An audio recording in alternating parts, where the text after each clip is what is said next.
Welcome to my vlog. Sarap talaga dito.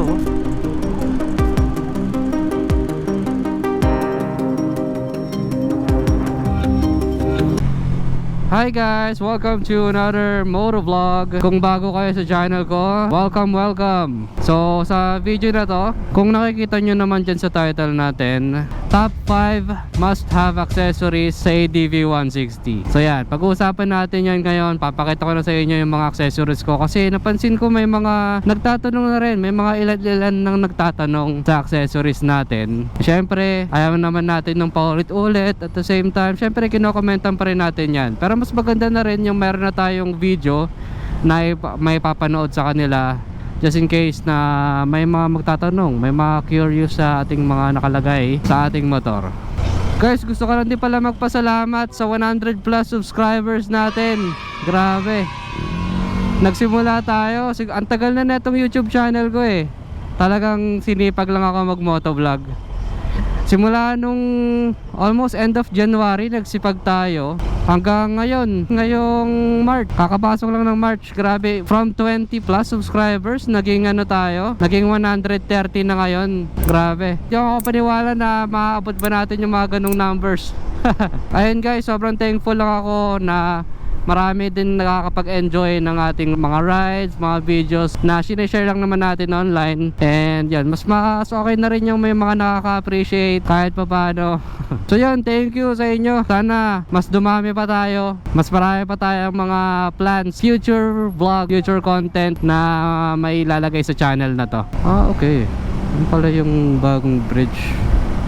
So yun, on the way tayo ngayon sa Bridgetown, Pasig. Doon natin pag-uusapan yung mga accessories, no? Kaya ako lang naisipan na dito tayo mag-vlog sa Bridgetown. Kasi ang alam ko wala pa masyadong tao dito eh. Tapos sobrang ganda pa ng place, malawak. Sana pwede tayo makapag-vlog doon. So set up tayo mamaya. Balikan ko kayo. Ayun lang, ganun lang kabilis. Andito na tayo. So kung nakikita nyo naman yan, halawak ng daan dito eh, oh. Siguro maghanap na lang din tayo ng pwesto, pwedeng pwestuhan. Harangin naman tayo kung bawal dito. Hindi ko alam saan pwede tumambay, pwede mag chill. Oh, lawak, no? Pwede kaya dito, sasampa ko na lang yung motor ko dyan, oh, sa sidewalk. Ito na siguro. Ito na tayo.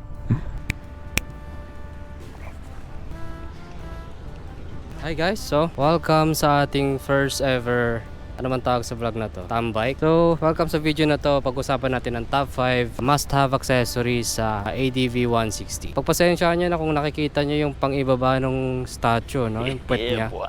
Ito yun, no? Ayan.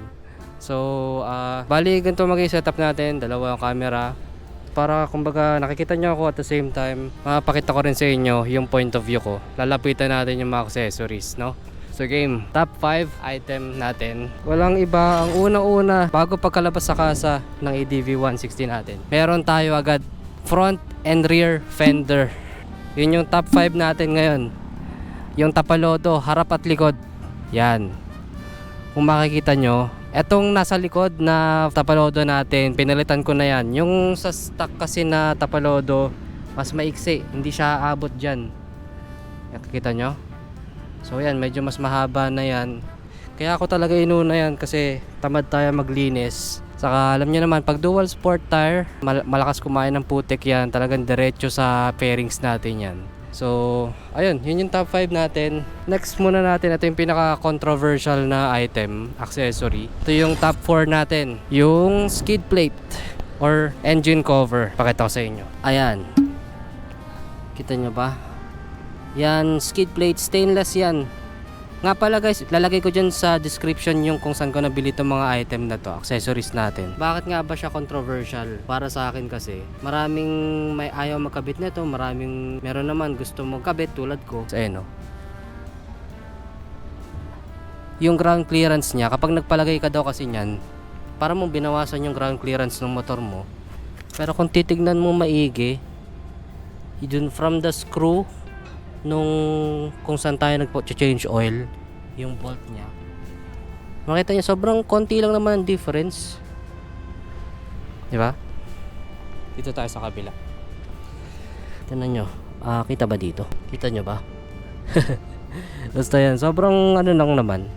Marami kasing nagsasabi na kapag naglagay ka nito pag sumayad yung skid plate mo mas malaking damage sa engine dun sa pinagkakabitan ng skid plate. Pero so far 4 months ko nang gamit tong motor simula nung paglabas ito sa kasa, pinalagyan ko na agad yan. Okay naman, wala namang sabit kasi nga ang ADV 160 meron siyang ground clearance na 165mm, so medyo mataas na siya compare mo sa mga scooters na tulad ng Honda PCX, Honda Click, diba? Yung mga yun kasi talagang mabababa yung ground clearance nila. ADV 160 natin mataas na yung ground clearance niya, so hindi mo na kailangan mangamba kung pwedeng sumayad yung engine natin. At kung i-compare nyo siya sa ADV 150, bakit yung ADV 150 hindi naman tayo naglalagay ng engine or engine cover skid plate? Kasi nga yung design ng makina nun, ng ADV 150, medyo tago yung engine niya sa ilalim. Di tulad nitong ADV 160, PCX 160, nakalabas. Pag silip mo pa lang na ganyan, kita mo na agad yung engine, di ba?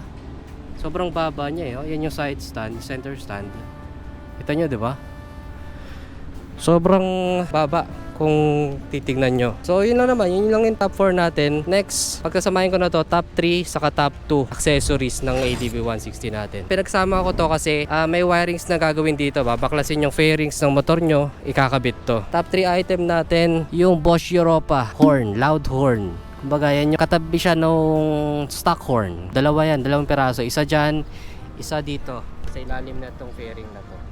Nagkasya naman sa laki ng Bosch Europa na horn. Tinanggal lang yung parang cover niya sa paligid, tapos sinalpak na yan. Kasya naman. Tapos syempre, di natin pinatanggal yung stock horn para anytime pwede tayong tulad ng ganito. Umaga naman, hindi naman natin kailangan ng sobrang lakas ng busina, pwede tayong mag-switch sa stock horn. Ayun, Bosch Europa. Kung tataka kayo kung kakasya ba tayo sa ADV 160 natin, kasyang-kasya. Okay, top 2 accessories natin, walang iba kundi ang MDL natin. Itong Z Dark Knight Supreme 60 watts. Nagawa ko na to ng video. Kung gusto niyo makita kung gaano kalakas to sa gabi, ililink ko na lang dyan sa baba. Naka-mount siya sa RM bracket. Yan, RM brackets, bakal yan na powder coated. So hindi kayo mag-aalala sa kalawang.